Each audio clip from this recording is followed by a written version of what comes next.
இயேசுதான் ஆதாரம். எல்லாம் சொல்ல, இயேசுவே நீங்கள் தான் ஆதாரம். ஒரு உயர்வு வரணும்னாக்கா, ஒரு கனம் வரணும்னாக்கா, கொஞ்சம் பணம் வரணும்னாக்கா, கொஞ்சம் மேன்மை வரணும்னாக்கா அவர் தான் நமக்கு தருகிறவர். உலகத்தானுக்கு எப்படி வருதுன்றத நம்ம யோசிக்க வேண்டிய அவசியம் கிடையாது.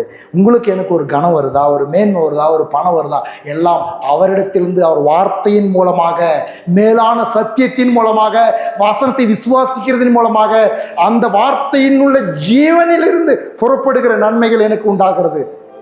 எனக்கு தலைவலிக்குதுன்னு சொல்லி உங்கள் மனைவி கிட்டேயோ, டாக்டர்கிட்டயோ, பாஸ்டர்கிட்டயோ, ஃப்ரெண்டுகிட்டயோ ஒரு தடவை சொன்னாக்கா, என் தலைவலியை பலவீனத்தை இயேசு சுமந்து தீர்த்தார் என்று 1000 தடவை சொல்லுங்கள். கர்த்தர் நல்லவர் என்பதை ருசித்து பாருங்கள். அவர் மேல் நம்பிக்கை இருக்கிற மனுஷன் பாக்கியவான். ஆமென். எல்லாரும் சொல்லுவோமா, கர்த்தர் நல்லவர் என்பதை என் வாழ்க்கையில் ருசித்திருக்கிறேன். அவர் மேல் எப்பொழுதும் நம்பிக்கை இருக்கிற நான் ஆசீர்வதிக்கப்பட்டவன். எங்கெல்லாம் இந்த பாக்கியவான்னு வருதோ அங்கெல்லாம் உங்கள் பேரை போட்டு நான் ஆசீர்வதிக்கப்பட்டவன் அப்படின்னு சொல்லி வாசிங்க. அதுதான் நமக்கு கொடுக்கப்பட்டிருக்கிறதான மிகப்பெரிய ஒரு பாக்கியம். அவர் மேல் நம்பிக்கை வைக்கிற நாம் பாக்கியவான் அப்படின்னாக்கா என்ன அர்த்தம்னாக்கா ஆசீர்வதிக்கப்பட்டவன். அல்லேலூயா. நம்ம எல்லாம் ஆசீர்வதிக்கப்பட்டவர்கள்.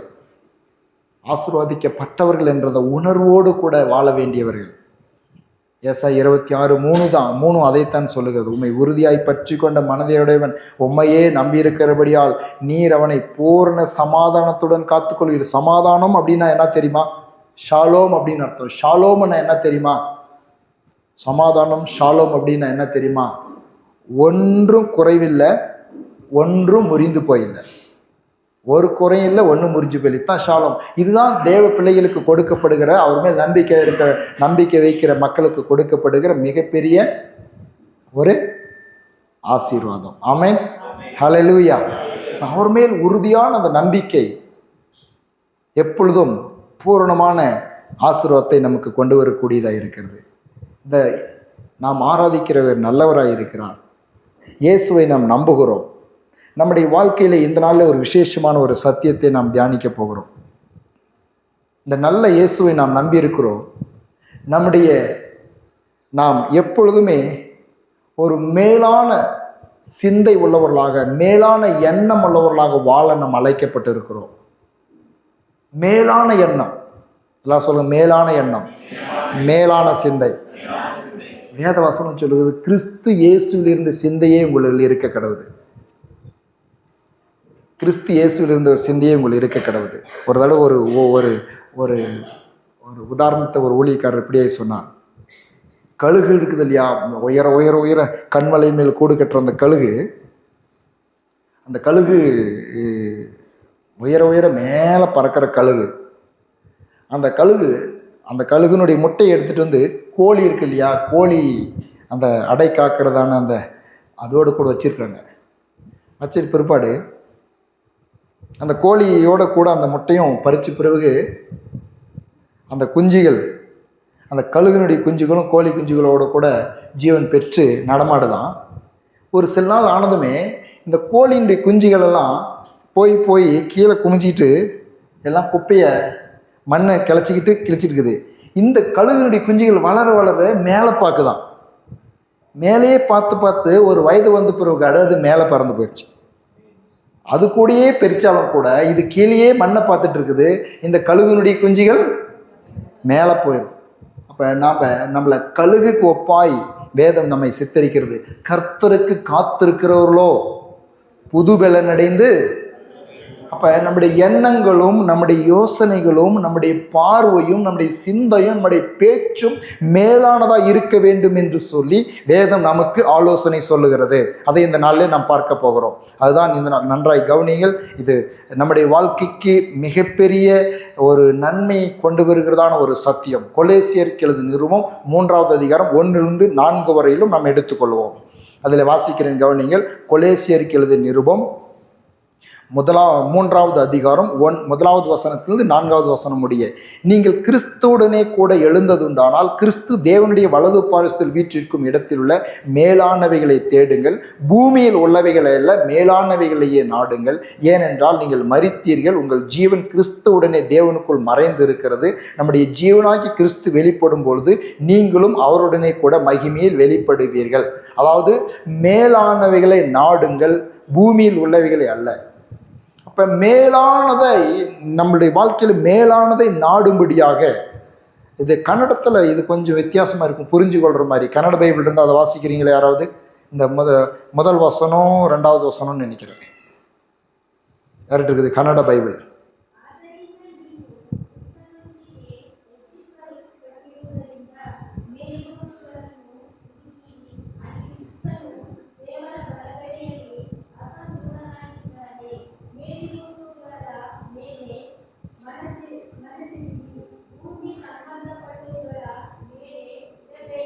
போதும் போதும் போதும். பாருங்க, மேலிருவகள மேலே மனசிடிரி, பூமியில் உள்ளவர்கள மேலானவர்கள் மீது நம்முடைய மனதை செலுத்த வேண்டும். இன்னைக்கு நான் மேலானது அப்படின்னு சொல்லி வருது இல்லையா, இதுல பல காரியங்களை நம்ம கொண்டு வந்து ஈடுபடுத்தலாம். மேலான காரியங்கள் அப்படின்னாக்கா பூமிக்குரிய காரியங்கள் அல்ல அப்படின்னு சொல்லிவிட முடியாது. பூமிக்குரியவள் அல்ல அப்படின்னு நம்ம மாயத்தில் பூமிக்குரிய எந்த காரியங்களும் வேண்டாம்னு சொல்லிவிட முடியாது. மேலான காரியங்கள் அப்படின்னு சொல்லணும்னே மேலான காரியங்கள்லாம் வெறும் பர்வத்துக்குரிய காரியங்கள் அப்படின்னு சொல்லிவிட முடியாது. அப்போ இன்னைக்கு நான் மேலானவைகளை நாடுங்கள், மேலானவைகள் மனதை பதிய வையுங்கள், மேலானவைகளை சிந்தையிலே கொண்டு வாருங்கள் என்பதிலே நான் அவருடைய எல்லாவற்றுக்கும் மேலா, எல்லாவற்றையும் ஆண்டு கொள்ளுகிற, எல்லாவற்றையும் படைத்த, எல்லாவற்றுக்கும் மேல் இருக்கிற ஒரு காரியத்தை நான் எடுத்துக்கொள்கிறேன். அதன்மே நம் சிந்தையும் நம்முடைய கவனத்தையும் நம்முடைய எண்ணங்களையும் நம்முடைய மனதையும் செலுத்தும்படியாய் நாம் போகிறோம். எல்லாவற்றுக்கும் மேலானது, பூமியை காட்டிலும் வானத்தை காட்டிலும் மேலானது ஒன்று இருக்கிறது. அது தேவனுடைய வார்த்தை. ஹல்லேலூயா. மத்தேயு 24:35 சொல்லுகிறது பாருங்க, வானமும் பூமியும் ஒழிந்து போம், என் வார்த்தைகளோ ஒழிந்து போவதில்லை. ஹல்லேலூயா. எல்லாம் சொல்லுங்க, வானமும் பூமியும் ஒழிந்து போம், இயேசுவின் வார்த்தையோ ஒழிந்து போவதில்லை. அப்போ வானத்தை காட்டிலும் பூமியை காட்டிலும் மேலானது எது? தேவனுடைய வார்த்தை. அப்போ வானத்தை காட்டிலும் பூமியை காட்டிலும், பூமியின்குரிய காரியங்களை காட்டிலும் வானத்தை காட்டிலும் தேவனுடைய வார்த்தை மேலானதாக இருக்கிறது. லூக்கா 16:17 கூட சொல்லுகிறது, வேதத்தில் ஒரு எழுத்தின் உறுப்பு அவமாய் போவதை பார்க்கிலும் வானமும் பூமியும் ஒழிந்து போவது எளிதாயிருக்கும். அப்ப எவ்வளவு பெரியது, எவ்வளவு மேலானது, எவ்வளவு உயர்ந்தது, எவ்வளவு வல்லமையுடையது அவருடைய வார்த்தை என்பதை எண்ணி பாருங்கள். எவ்வளவு வல்லமையுடையது. வேதத்தில் ஒரு எழுத்தின் உறுப்பும் அவமாய் போவதை பார்க்கிறோம். அவ்வளவு மேலானதா இருக்கிறது. இதை நாம் நாட, இதை மனதில் வைக்க, கன்னட பைபிள் எழுதியிருக்கிற பிரகாரமாக அவங்கள மேலே மனசிடிரி, ஆண்டோடைய வார்த்தையின் மீது நம்முடைய மனசை பதிய வைக்க, மனசை நம்முடைய கண்களை பதிய வைக்க, இருதயத்தை பதிய வைக்க, நம்முடைய கவனத்தை செலுத்த இந்த நாளிலே ஆவியானவர் நம்மை உற்சாகப்படுத்தி கொண்டிருக்கிறார். 2 பேதுருவின் புஸ்தகம் 1:10 சொல்லுகிறது, 2 பேதுரு 1:19, அதிக உறுதியான தீர்க்க தரிசன வசனமும் நமக்கு உண்டு, பொழுது விடிந்து விடிவெள்ளி உங்கள் இருதயங்களில் உதிக்கும் அளவும் இருளுள்ள ஸ்தலத்தில் பிரகாசிக்கிற விளக்கை போன்ற அவ்வசனத்தை கவனித்திருப்பது நலமாயிருக்கும். ஹல்லேலூயா. எல்லாம் சொல்லுங்க, தீர்க்க தரிசன வசனம், அவ்வசனத்தை கவனித்திருப்பது நல்லது. ஹல்லேலூயா. எதை கவனிக்கிறது நல்லது? தீர்க்க தரிசன வசனத்தை, வாக்குத்தத்த வசனத்தை, கர்த்தருடைய வசனத்தை கவனித்திருப்பது நல்லது. நீங்க கவனிக்கிறீங்க, உங்களுடைய காரியங்களை கவனிப்பதை காட்டிலும் நாம் எதையோ கவனிக்கிறோம், நல்லது. இந்த உலகத்தில் பல காரியங்களை நாம் கவனமாய் கவனிக்க வேண்டியது, அப்சர்வ் பண்ண வேண்டியது, செயல்படுத்த வேண்டியது இருக்குது. ஆனால் அதை காட்டிலும் மேலானதை நாடுங்கள். மேலானது எது? தேவனுடைய வார்த்தை. அந்த தேவனுடைய வார்த்தையை கவனித்திருப்பது நலமாயிருக்கு. இன்னைக்கு தேவனுடைய வார்த்தையை கவனித்திருக்காதபடிக்கு தான் நம்முடைய வாழ்க்கையில் பல போராட்டங்கள் இருக்கிறது. அதை இயேசு கிறிஸ்து ஓமையில மீண்டும் மீண்டும் அதை சொல்லுகிறார். உலக கவலையும் லௌகீக இச்சையும் வசனத்தை நெருக்கி போட்டதால். எதை நெருக்குது? எதை நெருக்குது? வசனத்தை நெருக்குனா தான் வாழ்க்கையில் ஒன்றுமில்லாமல் போகும். வசனத்தை நெருக்குது.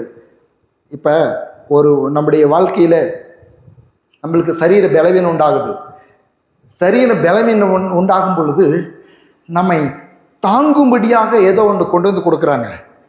என்ன தெரியுமா? உட்கார முடியலன்னா பின்னாடி தாங்குதலாக சப்போர்ட் ஏதாவது ஒரு தலையணையை கொடுக்குறாங்க.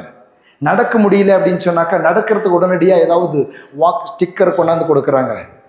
உட்கார முடியலன்னா அதுக்கு ஒரு தகுதியான ஏச்சர் மாதிரி ஏதாவது ஒன்று கொடுக்குறாங்க. அப்போ பலவீனமாக இருக்கிற நேரத்தில் தாங்கிறதுக்கு இந்த உலக பிரகாரமான சில சப்போர்ட்ஸ்களை நம்மளை கொடுக்குறாங்க. ஆனால் உங்களையும் என்னையும் எல்லா சூழ்நிலையிலும் தாங்குகிற அந்த வசனத்தை கவனிப்பது நலமாக இருக்கும்.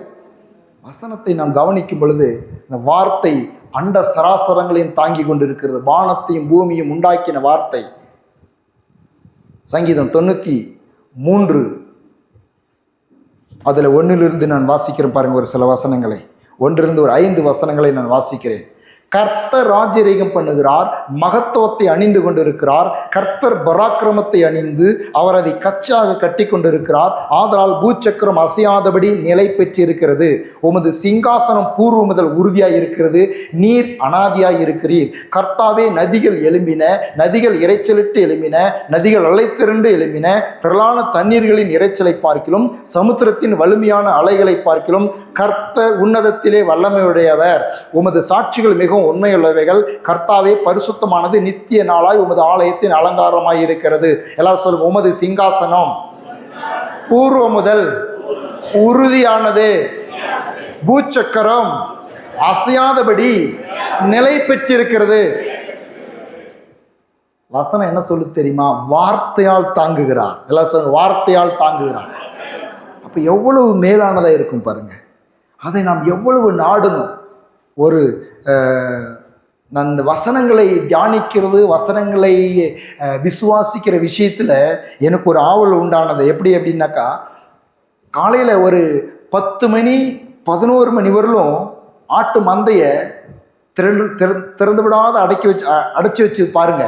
அடைச்சி வச்சுட்டு ஏதோ ஒரு காரியத்தின் நிமித்தம் கொஞ்சம் லேட் ஆகுற வரலும் அதை அடைச்சி வச்சிருப்பான் மந்தையை. பிறகு திறந்து விட்டானாக்கா அது என்ன செய்யும் அப்படின்னாக்கா, ஒரு ஆவலாய் ஓடி, அந்த பசியோடு ஓடி, அது என்ன எங்கே போறன்னு தெரியாது. அவன் போய் அதை கண்ட்ரோல் பண்ணுறதுக்குள்ளாடி தன்னுடைய அந்த ஆகாரத்தை உட்கொள்ளும்படியாக, மேவை உட்கொள்ளும்படியாக, மேய்ந்து கொள்ளும்படியாக எல்லா பக்கத்தில் இருக்கிற எந்த விவசாய பூமியாக இருந்தாலும் சரி ஓடி அதை சாப்பிட்றதுக்கு ஆரம்பிக்கும் ஆவலாய். அப்போ இன்னைக்கு நாம் எல்லாவற்றை காட்டிலும் மேலாயிருக்கிற இந்த ஜீவ வார்த்தைகளை ஆவலாய் உட்கொள்கிறதிலே, வாஞ்சியாய் உட்கொள்கிறதிலே மிகவும் கவனமாய் இருக்க வேண்டும். என்று சொன்னால் இந்த வார்த்தை எல்லாவற்றுக்கும் மேலானது. பூச்சக்கரம் அசையாதபடி நிலை பெற்றிருக்கிறது இந்த வார்த்தையினாலே. ஹல்லேலூயா. இன்னொரு காரியம் என்னக்கா, இந்த வார்த்தை தான் கர்த்தரை பற்றி நமக்கு வெளிப்படுத்துகிறது. அவர் தெரியுமா உங்களுக்கு? அவர் எப்படி எழுதியிருக்கிறது? சங்கீதம் 93:1 என்ன எழுதியிருக்குது? அதை கச்சாக கட்டி கொண்டு இருக்கிறார், பூச்சக்கரம் அசையாதபடி நிலை பெற்று இருக்கிறது. இப்ப கச்சன்னு சொன்ன பெல்ட் கட்டி இருக்கிறோம் இல்லையா? அப்ப அவர் என்ன சொல்லுகிறார்? கர்த்தர் பராக்கிரமத்தை அணிந்து அதை கச்சாக கட்டி கொண்டு இருக்கிறார். ஆதலால் பூச்சக்கரம் அசையாதபடி நிலை பெற்றிருக்கிறது. இப்போ கோட் ஷூட் போடுறோம், பேண்ட்லாம் போடுறோம். இப்போ இந்த பேண்ட்டெல்லாம் நம்முடைய கலண்டு விழாதபடிக்கு நம்முடைய இடுப்பை டைட்டாக பிடிக்கிறது எது? கச்சை. அப்படி இந்த பூச்சக்கரத்தை தேவன் அப்படியே கச்சையாய் கட்டி தம்முடைய பராக்கிரமத்தினால பிடிச்சிட்டு இருக்காராம். ஒன்றும் அசையாது. ஆமேன். அதனால தான் நிலநடுக்கு வரும், முழு பூமியும் அழிஞ்சு போயிடும் அப்படின்னு சொன்னாலும் அழியாது. ஏன் தெரியுமா? அவர் பிடிச்சிட்டு இருக்கிறாரு. ஏதோ காரணத்து நிமித்தம் சில இடங்களில் உண்டாகலாம், ஆனால் முழு பூமியும் அவருடைய அனுமதி இல்லாமல் இந்த பூமிக்கு நாசம் வர முடியாது. அவர் ஒரு நாளில் நியாய தீர்ப்பை வைத்திருக்கிறார். வானமும் பூமியும் அப்படியே சுருட்டப்படுற மாதிரி, வானம் சுருட்டப்படுற மாதிரி, ஒரு பேப்பரை சுருட்டுற மாதிரி ஒரு நாளைக்கு சுருட்டுவாராம். பூமியின் மீது அவர் காற்றெல்லாம் கண்ட்ரோல் பண்ணுவாராம். வெளிப்படுத்தின விசேஷத்தில் பார்க்கும்போது காற்றை யாராவது பிடிக்க முடியுமா? 4 திசைகளில் இருந்து வீசுகிற காற்றை தேவதூதர்கள் அனுப்பி காற்றை பிடிச்சிக்கான்னு வரோம். யார் செய்யறது இதை? ஹல்லேலூயா. இதெல்லாம் அறியணும்னாக்கா இந்த மேலான தேவ வார்த்தைகளுக்குள் நாம் கடந்து செல்ல வேண்டும், படிக்க வேண்டும், கேட்க வேண்டும், தியானிக்க வேண்டும். சங்கீதம் 148:13 அவர் கரத்தின் அவர்கள் கர்த்தரின் நாமத்தை துதிக்க கடவர்கள். அவருடைய நாமம் மாத்திரம் உயர்ந்தது, அவருடைய மகிமை பூமிக்கும் வானத்துக்கும் மேலானது. எல்லாம் சொல்லுங்க, அவருடைய மகிமை வானத்துக்கும் பூமிக்கும் மேலானது. அவருடைய வார்த்தை எவ்வளவு மேலானதோ, தேவன் எவ்வளவு மேலானவரோ அவ்வளவு அவருடைய வார்த்தையும் மேலானது. ஆகவே தான் அவருடைய இந்த மேலான அந்த வார்த்தைகளை நாம் நாட வேண்டும், அவர்கள் மேல் மனசு வைக்க வேண்டும், அவர்களை சிந்தையில் நிறுத்த வேண்டும், நம் இருதயத்தில் நாம் ஏற்றுக்கொள்ள வேண்டும் என்று சொல்லி வேத வசனம் நம்மை வலியுறுத்துகிறது. நம்முடைய எண்ணங்கள் எப்பொழுதும் மேலான எண்ணங்களாக இருக்க வேண்டும். மேலான எண்ணங்களாக இருக்கணும் அப்படின்னாக்கா மேலானதை நினச்சி சிலர் போயிட்டு சொல்லுவாங்க, நல்லதே நினச்சிக்காங்க. போயிட்டு ஒரு மதுபானத்தில் அடிமையாக இருக்கிற ஒரு மனுஷன்கிட்ட ஒரு டாக்டர் இப்படியே சொன்னார், உங்களுக்கு எப்போல்லாம் ஞாபகம் வருதோ, அப்போல்லாம் அந்த மதுபானம் குடிக்க ஞாபகம் வருதோ, நீங்கள் இந்த சாக்லேட் வாயில் போட்டுக்காங்க, இல்லைன்னா வேறு ஏதாவது நினச்சிக்காங்க. அவன் சொல்கிறான், அது முடியாதாங்க உங்ககிட்ட வந்திருக்கிறேன், அது என்னால் முடியல. நான் சொல்கிறேன், உங்களுக்கு மேலானதை நினைச்சுக்காங்கன்னு சொல்லல, மேலானவைகளை நினைக்க வைக்கிற, சிந்தையை மாற்றுகிற, எண்ணங்களை மாற்றுகிற வசனத்தை பாருங்கள். ஹல்லேலூயா. இந்த வார்த்தைகள் உங்களுடைய மேலான எண்ணங்களை கொண்டு வரும். வார்த்தைகள் சிந்தைகளை மாற்றும், எண்ணங்களை மாற்றும், சுபாவங்களை மாற்றும், குணங்களை மாற்றும். யாக்கோபு 1:17 சொல்லுகிறது, நன்மையான எந்த ஈவும் பூரணமான எந்த வரமும் பரத்திலிருந்து உண்டாகி ஜோதிகளின் பிதாவினிடத்தில் இறங்கி வருகிறது, அவரிடத்தில் யாதொரு மாறுதலும் யாதொரு வேற்றுமை நிலையிலும் இல்லை. எல்லாம் சொல்லுங்க, நன்மையான ஈவு, பூரணமான வரம், எல்லா நன்மைகளும் பரலோகத்திலிருந்து வருகிறது. அப்படின்னா எப்படி சொல்றேன்னாக்கா, மேலேருந்து ஏதோ கொட்டுது அப்படின்னு நான் பார்க்கல, பரலோகத்திலிருந்து வருது அப்படின்னு சொல்றத நான் எப்படி பார்க்கிறேன்னாக்கா, என் வாழ்க்கையில் ஒரு நன்மை உண்டாகணுமா, என் வாழ்க்கையில் ஒரு மேன்மை உண்டாகணுமா, என் வாழ்க்கையில் ஒரு ஆசீர்வாதம் உண்டாகணுமா, அது தேவனுடைய வார்த்தையிலிருந்து எனக்கு கிடைக்கிறது. ஹல்லேலூயா. கிடைக்குதா? உங்களுக்கு கிடைக்குதா? தேவனுடைய வார்த்தையிலிருந்து கிடைக்குது. அந்த வார்த்தை இப்ப நான் சொல்லுகிறேன், vitamin A, vitamin D, vitamin C அப்படின்லாம் சொல்றாங்க இல்லையா, அதெல்லாம் வந்து உங்களுக்கு டிஸ்கிரிப்ஷன், அந்த இது குறிப்பு எழுதுறதான அந்த பேப்பரில் விட்டமின் சி மாத்திரை, பி மாத்திரை, ஏ மாத்திரை அப்படின்னு சொல்லி டாக்டர் எழுதி கொடுப்பாங்க. அது எங்கே கிடைக்குது? உங்களுக்கு பேப்பரில் கிடைக்குதா? அதற்கான உணவு இல்லைன்னா அதற்கான டேப்லெட்ஸை நீங்கள் உட்கொள்ளும் பொழுது அது உங்கள் சரீரத்தை சப்போர்ட் பண்ணுகிறது. அதே போலத்தான் நம்முடைய வாழ்க்கைக்கு தேவையான நன்மையான ஈவு, நன்மையான வரங்கள் எல்லாம் பரத்திலிருந்து உண்டாகி தேவனிடத்திலிருந்து வருகிறது என்று சொன்னாலும் கூட அது பரத்திலிருந்து கொட்டப்படுகிறது போல நமக்கு தெரியாமல், அதை குறித்ததான அந்த நன்மை குறித்ததான அந்த ஆசீர்வாதத்தை குறித்ததான ஜீவ வார்த்தைகள் நம் கையில் கொடுக்கப்படுது. அதை எடுத்து நாம் விசுவாசிக்கும் பொழுது, அறிக்கை பண்ணும் பொழுது அது நம்முடைய வாழ்க்கையில் பலிக்கிறதா இருக்கிறது. ஒரு ஆப்பிளை சாப்பிடும் பொழுது இந்த ஆப்பிள் இருக்கிறதான அந்த சத்து நம்முடைய சரீரத்துக்கு சப்போர்ட் பண்ணப்படுகிறது போலவே இந்த வார்த்தைகள், மேலான வார்த்தைகள், உன்னதத்திலிருந்து நமக்கு உண்டாகிற நன்மைகளை நம்முடைய வாழ்க்கையில் கொண்டு வருகிற ஜீவ வார்த்தைகள், இந்த வார்த்தைகளை நாம் நாட வேண்டும். இவைகளின் என் மனதை நாம் பதிய வைக்க வேண்டும். சங்கீதம் 138:2, உமது பரிசுத்த ஆலயத்துக்கு நேராக நான் பணிந்து உமது கிருபை நிமித்தம் உமது உண்மை நிமித்தம் உமது நாமத்தை துதிப்பேன். உமது சகல பிரஸ்தாபத்தை பார்க்கிலும் நீர், உமது சகல பிரஸ்தாபத்தை பார்க்கிலும் உமது வார்த்தையை நீர் மகிமைப்படுத்தி இருக்கிறீர். எல்லாரும் சொல்லுங்க, உங்களுடைய வார்த்தையை மகிமைப்படுத்தி இருக்கிறீர்.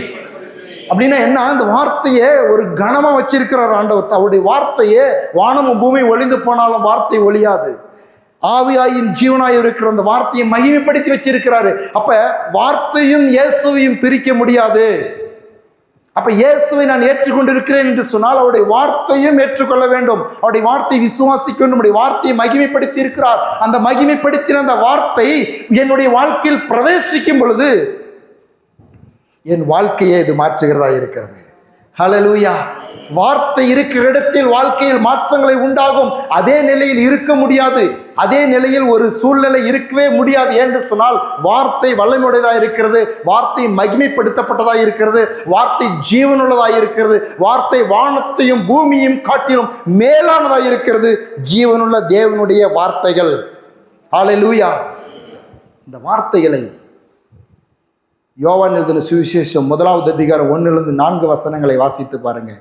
ஆதியிலே வார்த்தை இருந்தது, அந்த வார்த்தை தேவனிடத்தில் இருந்தது, அந்த வார்த்தை தேவனாய் இருந்தது, அவர் ஆதியிலே தேவனோடு இருந்தார், சகலமும் அவர் மூலமாய் உண்டாயிற்று, உண்டானதொன்றும் அவராலே இல்லாமல் உண்டாகவில்லை, அவருக்குள் ஜீவன் இருந்தது, அந்த ஜீவன் மனுஷனுக்கு ஒளியாய் இருந்தது. அப்ப எல்லாவற்றுக்கும் மேலே இருந்தது எது? எல்லாம் உண்டாகிறதுக்கு முன்பதாகவே இருந்தது எது? ஒண்ணுமே இல்லாத பொழுது இருந்தது எது? ஒண்ணுமே இல்லாத உங்க வாழ்க்கையில் ஒண்ணுமே இல்லாத இருக்குது. இப்ப பணம் இல்லை உங்க வாழ்க்கையில, சுகம் இல்லை, பலன் இல்லை, உயர்வு இல்லை, வேலை இல்லை, திருமணம் இல்லை, குறைவு, கஷ்டம், கண்ணீர், வேதனை, இதெல்லாம் இருக்குது. ஆனா இவங்களுக்கு எல்லாத்துக்கும் மேல என்ன இருக்குது? வார்த்தை இருக்கிறது. ஹல்லேலூயா, ஹல்லேலூயா. ஒண்ணுமே இல்லை, என் வாழ்க்கையில் ஒண்ணுமே இல்லை, எல்லாம் வெறுமையா இருக்குது. ஆனா ஒண்ணு மாத்திரம் தெரியும், இந்த வெறுமைக்கு எல்லாவற்றையும் நிரப்புகிற ஜீவ வார்த்தை இருக்கிறது. பில்லி கிராம் என்கிறதான ஊழியக்காரர் சொல்லுகிறார், இந்த வார்த்தையை எடுத்துக்கொள்ளுங்கள், ஒன்றுமில்லாத சூழ்நிலையில இந்த வார்த்தையை சொல்லுங்கள், சொல்லிக்கொண்டே இருங்கள், பரலோகம் கேட்கிற வரையில் சொல்லுங்கள், பாதாளம் நடுங்கிற வரையிலும் சொல்லுங்கள், பிசாசு வெட்கப்படுகிற வரையிலும் சொல்லுங்கள், உங்கள் சரீரம் ஏற்றுக்கொள்கிற வரையிலும் சொல்லுங்கள், உங்களுடைய மனம் அதன் மேல் நம்பிக்கை வைக்கிற வரையிலும் சொல்லுங்கள், அந்த காரியம் நிறைவேற வரையிலும் சொல்லிக்கொண்டே இருங்கள். ஹல்லேலூயா. வார்த்தையை எப்படி சொல்லணுமா, எப்படி விசுவாசிக்கணுமா, எப்படி பேசணுமா, எப்படி அறிக்கை பண்ணணுமா, எந்த வார்த்தை நீங்கள் நம்புகிறீர்களோ அந்த வார்த்தை நிறைவேற வரையிலும் சொல்லுங்கள், சுகம் உண்டாகிற வரையிலும் சொல்லுங்கள், பிசாசு வெட்கப்படுகிற வரையிலும் சொல்லுங்கள், பிசாசு தோற்கிற வரையிலும் வார்த்தையை சொல்லுங்கள், ஜீவ வார்த்தையை பேசுங்கள், பேசிக்கொண்டே இருங்கள், அறிக்கை பண்ணுங்கள், அறிக்கை பண்ணிக்கொண்டே இருங்கள் என்று சொல்லி பில்லி கிராம் உறக்க உறக்க பேசுகிறார். ஹல்லேலூயா. இப்போ வார்த்தைக்கு அவ்வளவு வல்லமை உண்டு. வார்த்தை இருக்கிற இடத்துல வல்லமை உண்டு. மேலானது, எல்லாம் சொல்லுங்க, மேலானது. பாருங்க, ஆதியாகமம் 1:1-3 வாசித்து பாருங்க. ஆதியிலே தேவன் வானத்தையும் பூமியும் சிருஷ்டித்தார். பூமியானது ஒழுங்கின்மையும் வெறுமையுமாய் இருந்தது, ஆழத்தின் மேல் இருள் இருந்தது, தேவ ஆவியான ஒரு ஜலத்தின் மேல் அசைவாடி கொண்டிருந்தார். தேவன் வெளிச்சம் உண்டாக கடவுது என்றார், வெளிச்சம் உண்டாயிற்று. ஹல்லேலூயா. இன்னொரு காரியத்தை உங்களுக்கு சொல்லுகிறேன், எங்க வார்த்தை இருக்குதோ அங்க பரிசுத்த ஆவியானவர் இருப்பார். ஹல்லேலூயா. எங்க பரிசுத்த ஆவியானவர் இருக்கிறாரோ அங்க வார்த்தை இருக்கும். வார்த்தையும் ஆவியானவரும் பிரிக்க முடியாது. என்று சொன்னால் வார்த்தையும் ஆவியான தேவனும் வார்த்தையாகிய தேவனும் இணைந்துதான் எல்லாவற்றையும் படைக்கிறார்கள், எல்லாவற்றும் உண்டாகிறது. ஆவியானவர் இருக்கிறார், ஒன்றும் நடக்கவில்லை. வார்த்தை இருக்கிறது, ஒன்றும் நடக்கவில்லை. ஆகவே தான் உங்க வாழ்க்கையில் பல நேரங்களில் வார்த்தை இருக்கிறது, ஒன்றும் நடக்கவில்லை. சில நேரங்கள் ஆவியானவருக்கு ஒன்றும் நடக்கவில்லை. நான் உங்களுக்கு சொல்லுகிறேன், ஆவியானவரும் வார்த்தையும் இணைந்து செயல்படும்படியாக அனுமதியுங்கள். ஹல்லேலூயா. வார்த்தையும் ஆவியானவரும் இணைந்து செயல்படும்படி அனுமதியுங்கள். ஆவியில் நிறைந்து வார்த்தையை பேசுங்கள், ஆவியில் நிறைந்து வார்த்தையை அறிக்கை பண்ணுங்கள். ஒழுங்கில்லாமல் இருளுமாய் இருக்கிற வாழ்க்கையில் வெளிச்சம் உண்டாகுது என்று வாழ்த்திறது சொல்லுங்கள். வீட்டில் மத்தியில எழுந்து நின்று இந்த வீட்டுக்குள் சமாதானம் தங்கி இருப்பதாக என்று அறிக்கை பண்ணுங்கள். உன் வீட்டுக்குள் சமாதானமும் உன் அலங்கத்துக்குள் சுகமும் இருப்பதாக என்று எழுதியிருக்கிறதே. உம்முடைய வசனம் கால்களுக்கு தீபமும் உன் பாதைக்கு வெளிச்சமாய் இருக்கிறது. மேலான அந்த வார்த்தையின் மீது நம்முடைய நம்பிக்கையும் எண்ணங்களும் இருக்கும் என்று சொன்னால், அந்த வார்த்தையில் வாயிலே புறப்பட வேண்டும், வாயிலே பேசப்பட வேண்டும், அதில் அறிக்கை பண்ண. உங்களுக்கு என்று சொல்லி தேவன் கொடுக்கிற வார்த்தைகளை எடுத்துக்கொள்ளுங்கள், அதை பேசுங்கள், அதன் மேல் உங்களுடைய எண்ணங்களை வையுங்கள். உங்களுடைய கனவிலே நனவிலே ஃபாதர் பெர்க்மனசா தான் பாடுகிறார், இரவெல்லாம் பகலெல்லாம் இதயம் உமக்காக துடிக்குதையா, நினைவெல்லாம் பேச்செல்லாம் உங்க வார்த்தை பற்றி தான் ஐயா. ஹல்லேலூயா. ஏசப்பா இப்படி சொல்லியிருக்காரு, ஏசப்பா அப்படி சொல்லியிருக்காரு. ஆனா வார்த்தை இன்னைக்கு, இந்த வார்த்தை ஜீவ வார்த்தைகள் கிரியை செய்கிற, உருவாக்குகிற, இருளை வெளிச்சமாக்குகிற, ஒன்றுமில்லாத உருவாக்குகிற இந்த வார்த்தைகள் மேற்கொள்கிறதை காட்டிலும் உலக வார்த்தைகள், டாக்டர் சொன்ன வார்த்தை, சூழ்நிலை சொன்ன வார்த்தை, எனக்கு கடன் கொடுத்தவங்க சொன்ன வார்த்தை, எனக்கு என் மேலதிகாரம் சொன்ன வார்த்தை என்ன ஆளுது? நோ, இந்த வார்த்தையை நான் கேட்கக்கூடாது, அந்த வார்த்தையை நான் பேசக்கூடாது, அந்த வார்த்தையை நான் அங்கீகரிக்க கூடாது என்று சொல்லி அல்ல. நான் சொல்லுகிறேன், இந்த உலகத்தின் வார்த்தை, இந்த உலகத்தில் இருந்து வருகிற வார்த்தையை ஒரு தடவை, உங்கள் உலகத்தின் சூழ்நிலையை, நம்முடைய சூழ்நிலையை பற்றி இருக்கிற வார்த்தைகளை ஒரு தடவை சொன்னா, அவைகளுக்கு எல்லாவற்றுக்கும் மேலா இருக்கிற ஜீவ வார்த்தையை 1000 தடவை சொல்லுங்கள். ஹல்லேலூயா. எனக்கு தலைவலிக்குதுன்னு சொல்லி உங்க மனைவி கிட்டயோ, டாக்டர் கிட்டயோ, பாஸ்டர் கிட்டயோ, ஃப்ரெண்டு கிட்டயோ ஒரு தடவை சொன்னாக்கா, என் தலைவலியை, பலவீனத்தை இயேசு சுமந்து தீர்த்தார் என்று 1000 தடவை சொல்லுங்கள். அது கூட ஈடாகாது. நம்முடைய வாயிலிருந்து மேலானவைகளை சிந்தித்து இருதயத்தில் வைத்து ஜீவ வார்த்தைகளை பேச நாம் அழைக்கப்பட்டு இருக்கிறோம். அதுதான் நம்முடைய அழைப்பே. இயேசு கவலைப்படாதீங்க, பயப்படாதீங்கன்னு சொல்லி 300 தடவைக்கு மேலே சொல்லியிருக்காராம் வேதத்தில். அப்போ நம்முடைய கவலை நம்மளை மேற்கொள்ளக்கூடாது, நம்முடைய பாரம் நம்மை மேற்கொள்ளக்கூடாது. என்ன மேற்கொள்ள வேண்டும்? வார்த்தை மேற்கொள்ள வேண்டும். ஆமென். வார்த்தை என்கிறதான அந்த நதியில வார்த்தை ஜீவ நதியாய் நம்முடைய வாழ்க்கையிலே புரண்டு ஓடும்படியாக நம்முடைய வார்த்தைகள், தேவனுடைய வார்த்தைகளை இருதயத்தில் ஏற்றுக்கொண்டு தேவனுடைய வார்த்தை என்கிற அந்த சமுத்திரத்தில், தேவனுடைய வார்த்தை என்கிற அந்த வெள்ளத்தில் உங்களுடைய பிரச்சனைகளை தூக்கி போடுங்கள். ஹல்லேலூயா. நீங்கள் இந்த சமுத்திரத்தை தள்ளுண்டு, சமுத்திரத்தில் போய் விழுந்து மலையை பார்த்து சமுத்திரத்தை தள்ளுண்டு போ அப்படின்னு சொல்லுகிறதான அந்த சத்தியத்தை விளக்கும் பொழுது ஒருவர் இப்படியே சொல்லுகிறார், தேவ வசனத்துக்குள்ளாக, வசனம் என்கிற அந்த வெள்ளத்துக்குள்ளாக, அந்த தண்ணீருக்குள்ளாக, அந்த கடலுக்குள்ளாக, அந்த வசனம் என்ற கடலுக்குள்ள உங்க மலையை தூக்கி உள்ள போடுங்க. ஆமென். அப்ப மலை மேல வருமா இல்ல வசனம் மேல வருமா? ஆமென். ஏன்னா வசனம் வல்லமையுடையது. ஹல்லேலூயா. நம்பிக்கை இயேசுவின் மீது வைத்திருப்பது நல்லது, அவரையே உறுதியாய் நல்லது. அவர் வார்த்தைகளின் அடிப்படையில் அவரை நம்புவது இன்னும் மேலானது. ஹல்லேலூயா. அவருடைய வார்த்தைகளின் அடிப்படையில், எல்லாம் சொல்ல வார்த்தையின் அடிப்படையில். ஏன்னா வார்த்தை தான் மேலானது. வார்த்தை இல்லாத தேவன் இல்லை. வார்த்தையும் தேவனையும் பிரிக்க முடியாது. இன்னைக்கு பல நேரங்களில் நாம் வார்த்தைகளை மறந்து ஆண்டவரை நம்புகிறோம் என்று சொல்லுகிற சில சூழ்நிலையிலும் கூட நம்பிக்கை இழந்தவராய் காணப்படுகிறோம் என்று சொன்னால் காரணம் என்ன என்று சொன்னால், வார்த்தை. நாம் கடந்ததையே சில நேரங்கள் நினைக்கிறோம், நடந்ததை நினைக்கிறோம், நம்முடைய வாழ்க்கையில் துன்பங்களை அதிகமாய் நாம் நினைக்கிறோம். அவைகளை நினைக்கக்கூடாது, அவைகளை சரி செய்யக்கூடாது, அவைகளை சரி செய்வதற்காக முயற்சி செய்யக்கூடாதுன்னு நான் சொல்லலை. ஆனால் அவைகளை காட்டிலும், நாம் கவலைப்படுகிறதை காட்டிலும் வசனத்தை தியானிக்கிறது அதிகமாக இருக்க வேண்டும். ஹல்லேலூயா. ஹல்லேலூயா. சங்கீதம் 40:5, என் தேவனாகிய கர்த்தாவே, நீர் எங்கள் நிமித்தம் செய்த உம்முடைய அதிசயங்களையும் உம்முடைய யோசனைகளையும் அநேகமாயிருக்கும். ஒருவரும் அவைகளை உமக்கு விவரித்து சொல்லி முடியாது. நான் அவைகளை சொல்லி அறிவிக்க வேண்டுமானால் அவைகள் எண்ணிக்கைக்கு மேலானவைகள். எல்லாம் சொல்லுங்க, உம்முடைய அதிசயங்களும் உம்முடைய யோசனைகளும் அநேகமாயிருக்கிறது. பாருங்க, வசனத்தை மேலானது அப்படின்னு ஏன் சொல்றேன்னாக்கா, இந்த வசனத்தை பார்க்கும்பொழுது தான் அவர் யாருன்னு நம்மளுக்கு வெளிச்சு போட்டு காமிக்குது. அவர் யாரா? எனக்காக அதிசயமும் யோசனையும் நிறைய வச்சிட்டு இருக்காரு. நிறைய அற்புதங்களை அவர் வச்சிட்டு இருக்காரு, நிறைய அதிசயங்களை அவர் வச்சிட்டு இருக்காரு, நிறைய ஆலோசனைகள். என்னால் எல்லாரும் சொல்லுங்க, யோசனைகள் அநேகமாக இருக்கிறது. டாடி சொல்லுங்க, டாடி எசப்பா, என்னை குறிச்சு நீங்க வச்சிருக்கிற மேலான யோசனைக்காக நன்றி.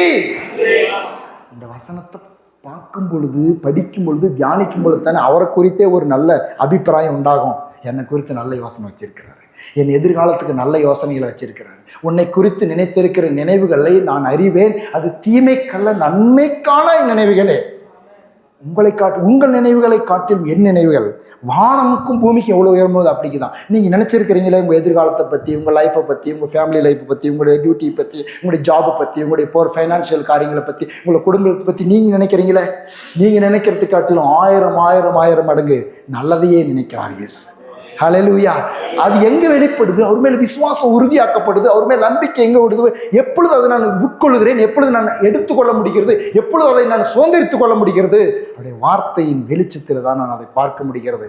அவரை பார்க்கிறேன், வார்த்தையில் அவருடைய உள்ளத்தை பார்க்கிறேன், அவருடைய சிந்தையை பார்க்கிறேன், அவருடைய வல்லமையை பார்க்கிறேன்.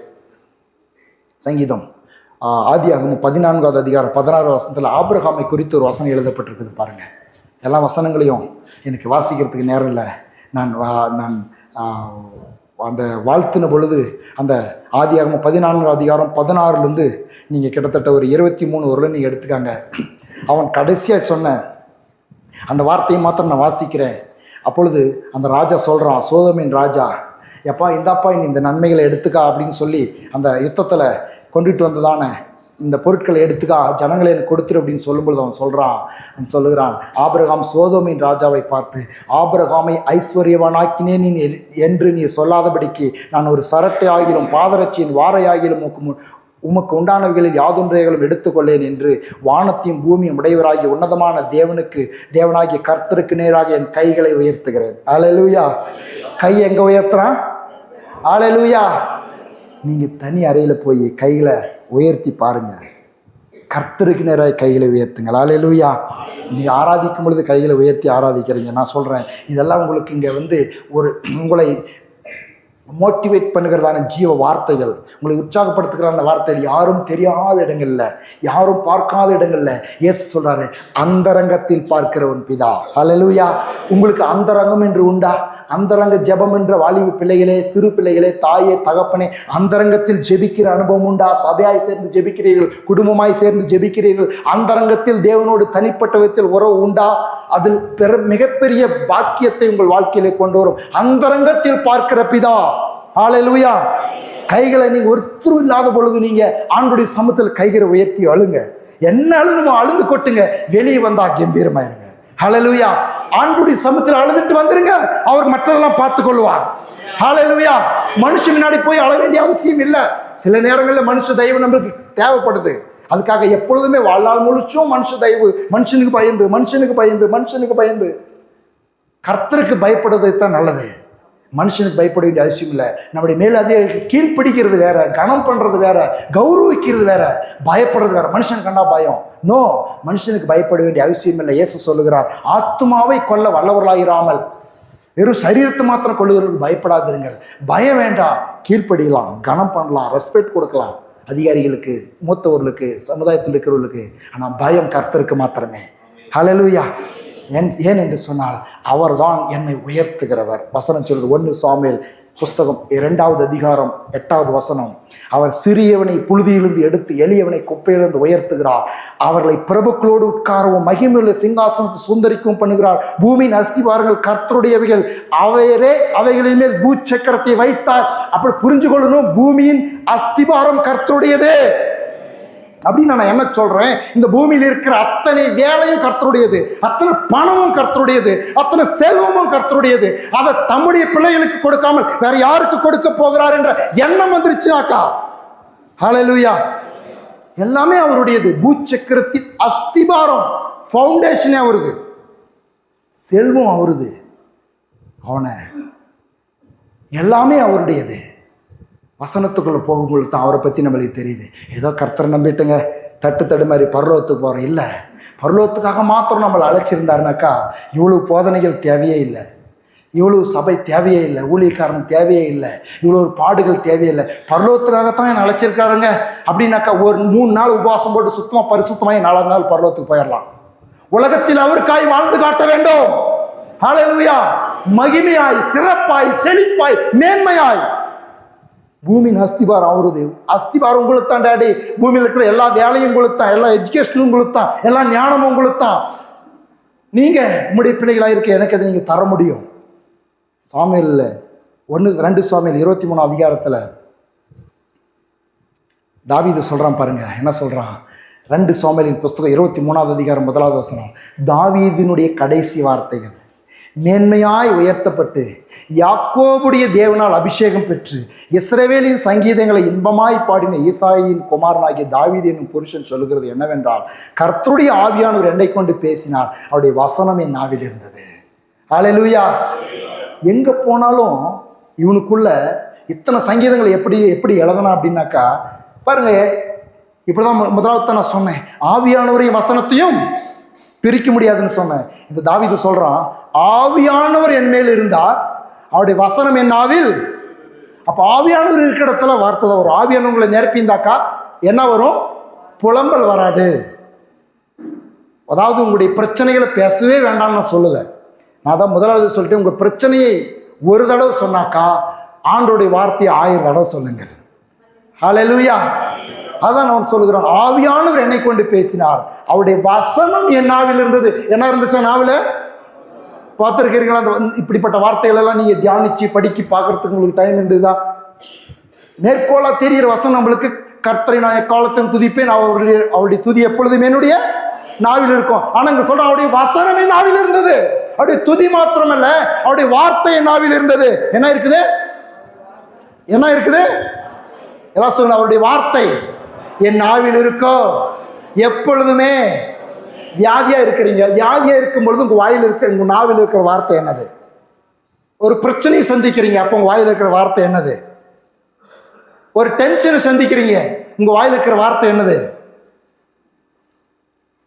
நான் உலகத்துல ஒவ்வொரு நாளும் வேலைக்கு போறதுனால மக்கள் மத்தியில் இருக்கிற நாவில் இருக்கிற வார்த்தையெல்லாம் மழை பெஞ்சா மழையை பேசுறாங்க, வெயில் அடிச்சா வெயில பேசுறாங்க, காத்தடிச்சா காத்த பேசுறாங்க, உடம்பு சரியில்லைன்னா அவங்க சரீரத்தை பேசுறாங்க,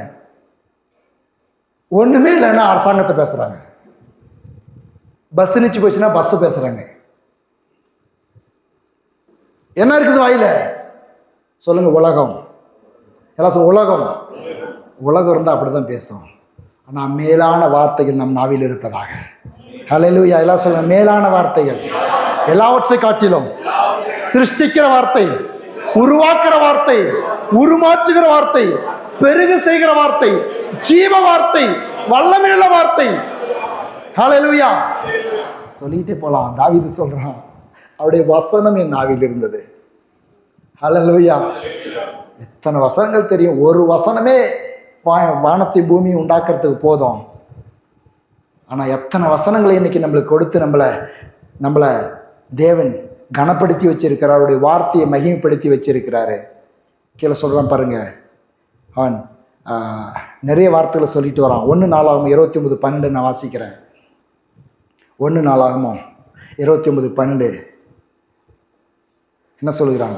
ஐஸ்வர்யமும் கனமும் உம்மாலே வருகிறது, தேவரீர் எல்லாவற்றையும் ஆளுகிறவர், உம்முடைய கரத்தில் சத்துவமும் வல்லமையும் உண்டு, எவரையும் மேன்மைப்படுத்தவும் பலப்படுத்தவும் உம்முடைய கரத்தினாலே ஆகும். ஹல்லேலூயா. ஹல்லேலூயா. என்ன சொல்லுங்க? ஐஸ்வர்யமும் கனமும் யாரால வருதான்? நீங்களும் நானும் பாடுபடுறதுனாலயா? அதனால தான் நான் நன்றாய் உணர்ந்து கொள்ளுங்க, தேவரீர் எல்லாவற்றையும் ஆளுகிறீர், உம்முடைய கரத்தில் வல்லமை உண்டு, மேன்மை உங்ககிட்ட உண்டு, பலம் உங்ககிட்ட உண்டு, எல்லாம் செய்ய உங்ககிட்ட உண்டு, வல்லமை உண்டு. சோர்ஸ் நீங்க தான். ஹல்லேலூயா. மூலம் நீங்க தான். ஹல்லேலூயா. எழுந்து நிற்க போற இந்த நேரத்தில் எல்லாம் சொல்லுங்க, நீங்க தான் ஆதாரம். வாங்க ஒரு பாடலுக்கு வாங்க. ஹல்லேலூயா. நீங்க தான் ஆதாரம். எல்லாரும் சொல்லுங்க, நீங்க தான் ஆதாரம். கனம் உங்ககிட்ட தான் இருக்குது, ஐஸ்வர்யம் உங்ககிட்ட தான் இருக்குது, ஆளுகை உங்ககிட்ட தான் இருக்குது, சத்துவம் உங்ககிட்ட தான் இருக்குது, வல்லமும் உங்ககிட்ட தான் இருக்குது, மேன்மை உங்ககிட்ட தான் இருக்குது. ஒரு காரியத்தை நன்றாய் மனதில் பதிய வைத்துக் கொள்ளுங்கள், எண்ணங்களுக்குள்ள சிந்தைகளுக்குள்ள கொண்டு வாருங்கள். நான் உங்களுக்கு சொல்லுகிறேன், எல்லாம் அவரிடத்தில் உண்டு, அவர் ஆளுகிறார், எல்லாவற்றையும் அவர் ஆளுகிறார். இந்த எண்ணம் வரட்டும். இயேசுவே நீர் எல்லாவற்றையும் ஆளுகிறதற்காக நன்றி. இயேசு நம்முடைய ராஜா, அவர் தான் எல்லாவற்றையும் ஆள்றாரு. என்னென்ன ஆள்றாரு? ஐஸ்வர்யம், கனம், மேன்மை. உங்க வாழ்க்கையில எது வரணும்னாலும் உழைக்கிறோம், வேலை செய்கிறோம், பாடுபடுறோம், சம்பாதிக்கிறோம், நல்லது. ஆனா அவைகள் எல்லாவற்றை காட்டிலும் நம்முடைய நம்பிக்கை அவருடைய வார்த்தையின் மேல் இருக்க வேண்டும். இதுதான் அழியாதது. கடந்த நாட்களில் அணுகல் தொட்டின்ற கிராமத்தில் ஒரு சம்பவம் நடந்தது. தொடலிங்கையா அப்படின்ட்டு அவர் பேரு, மிகுந்த செல்வந்தர், கொஞ்சம் வயசா இருந்துச்சு, மிகுந்த செல்வம், தன் செல்வத்தையே நம்பி வந்து நிறைய வீடு, காடு, தோட்டம்லாம் இருக்கு. பயங்கர சேர்த்துறதுல ரொம்ப ஆர்வமான ஆளு, நிறைய சேர்த்தினாரு. வயதா இருந்துச்சு, கொஞ்ச நாள் படுத்திருந்தாரு, இறந்துட்டாரு. ஒரே மகன், 2-3 பெண் பிள்ளைகள் இருக்காங்க, ஒரே மகன். அவர் இறந்து அடக்கமான மறுநாள் அந்த மகனும் செத்துட்டான்.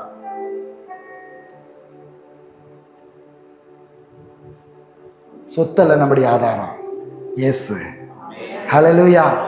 சொத்தெல்லாம் இருந்து உயிர் இல்லாட்டினா என்ன பண்றதுக்காக? சொத்தெல்லாம் இருந்து பணமெல்லாம் இருந்து சுகம் இல்லாட்டினா என்னத்துக்காவது? ஆஸ்தியெல்லாம் இருந்து வாரிசு இல்லைன்னா என்னத்துக்காவது? இயேசுதான் ஆதாரம். இயேசுவே நீங்க தான் ஆதாரம்.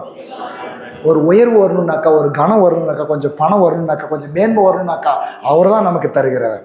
உலகத்தானுக்கு எப்படி வருதுன்றத நம்ம யோசிக்க வேண்டிய அவசியம் கிடையாது. உங்களுக்கு எனக்கு ஒரு கனம் வருதா, ஒரு மேன்மை வருதா, ஒரு பணம் வருதா, எல்லாம் அவரிடத்திலிருந்து, அவர் வார்த்தையின் மூலமாக, மேலான சத்தியத்தின் மூலமாக, வசனத்தை விசுவாசிக்கிறதின் மூலமாக, அந்த வார்த்தையின் உள்ள ஜீவனிலிருந்து புறப்படுகிற நன்மைகள் எனக்கு உண்டாகிறது. நன்றி பரிசுத்த ஆவியானவரே, உம்முடைய வார்த்தைக்காய் நன்றி, உம்முடைய வல்லமைக்காய் நன்றி. உங்க வார்த்தையை ஆண்டவரே, நீங்க என் நாவில் போட்ட வார்த்தைக்காய் நன்றி. நீ சொன்னதை சொன்னேனப்பா, வார்த்தைகளின் படியே வாழ்க்கையில் கிரியைகளை நடப்பித்து உம்முடைய வார்த்தையை உறுதிப்படுத்துவீராக. உங்கள் நாமத்தை மகிமைப்படுத்திக் கொள்ளும். உம்முடைய பிள்ளைகளை மகிமையாய் நிரப்பும், கனத்தினால் நிரப்பும், ஐஸ்வர்யத்தினால் நிரப்பும், சமாதானத்தினால் நிரப்பும், சந்தோஷத்தால் நிரப்பும். என் ஜனங்கள் நான் நினைக்கும் நன்மையால் திருப்தி ஆவார்கள் என்று சொல்லியிருக்கிறீரே. இயேசுவின் நாமத்தில் ஆவி ஆத்மா சரீரத்துக்கு தேவையான நன்மைகளை கொடுத்து உம்முடைய பிள்ளைகளை ஆண்டவரே திருப்தி ஆக்குகிறதற்காய் நன்றி, திருப்தி ஆக்கி நடத்துகிறதற்காய் நன்றி. ராகா பாதாலா ஷாக்கரா பாடாதா ராபா. நன்றி பரிசுத்த ஆவியானவரே, எல்லா மகிமையும் உமக்கு செலுத்துகிறோம், மகிமையும் உமக்கு செலுத்துகிறோம். தொடர்ந்து கரம் பிடித்து நடத்துவீராக. கால்களுக்கு தீபமும் பாதைக்கு வெளிச்சமாய் இருக்கிற உம்முடைய வசனத்தின் வெளிச்சத்தில் நடத்துவீராக. உம்முடைய வசனங்கள் வாழ்க்கையில் நிறைவேறுவதாக. வாக்கு தத்தங்கள் வாழ்க்கையில் ஆண்டவரே ஸ்தோத்திரம், ஒவ்வொருடைய வாழ்க்கையில் நிறைவேறுகிறதற்காக நன்றி செலுத்துகிறோம், மகிமை உமக்கு செலுத்துகிறோம், மகிமை உமக்கு செலுத்துகிறோம். இயேசு கிறிஸ்துவின் நாமத்தில் ஜெபிக்கிறோம். நீர் தருகிற நன்மைகளை ஏற்றுக்கொள்கிறோம் எங்கள் பரலோகத்தின் நல்ல பிதாவே, ஆமென். என் ஆத்துமாவே கர்த்தரை ஸ்தோத்திரி, இன்னும் முழு உலகனுடைய பரிசுத்த நாமத்தை ஸ்தோத்திரி. என் ஆத்துமாவே கர்த்தரை ஸ்தோத்திரி. கர்த்தர் செய்த சகல உபகாரங்களும் என்று மறவாதே. பிதாவாகிய தேவனுடைய அன்பும் இயேசு கிறிஸ்துவின் கிருபையும் பரிசுத்தாவினுடைய சந்தோஷமும் சமாதானமும் ஐக்கியமும் இன்றும் என்றும் சதா காலங்களிலும் நம் அனைவரோடும் இருப்பதாக. ஆமென். ஹல்லேலூயா, ஹல்லேலூயா, ஹல்லேலூயா.